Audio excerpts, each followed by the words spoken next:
పనసపొట్టు కూర తయారు చేయడానికి కావలసిన పదార్థాలు: సన్నగా కొట్టిన పనసపొట్టు, పోపు సామాన్ల కోసం శనగపప్పు, మినపప్పు, ఆవాలు, జీలకర్ర, ఎండుమిరపకాయలు, పచ్చిమిర్చి ముక్కలు, జీడిపప్పు, వేరుశనగ గుళ్ళు, పసుపు, కరివేపాకు, కూర వడియాలు, చింతపండు. పనసపొట్టు కూర తయారు చేసే విధానం: ముందుగా 1 కిలో పనసపొట్టు వాటర్లో కొద్దిగా ఉప్పు, కొద్దిగా పసుపు వేసి 2 విజిల్స్ వచ్చే వరకు కుక్కర్లో ఉడికించాలి.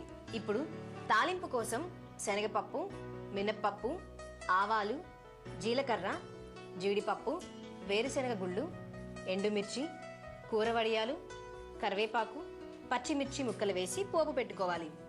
ఇలా వేయించిన పోపులోంచి 3-4 స్పూన్ల పోపుని పక్కన పెట్టుకుని మిగిలిన పోపులో ఉడికించి వడకట్టిన పనసపొట్టు వేయాలి.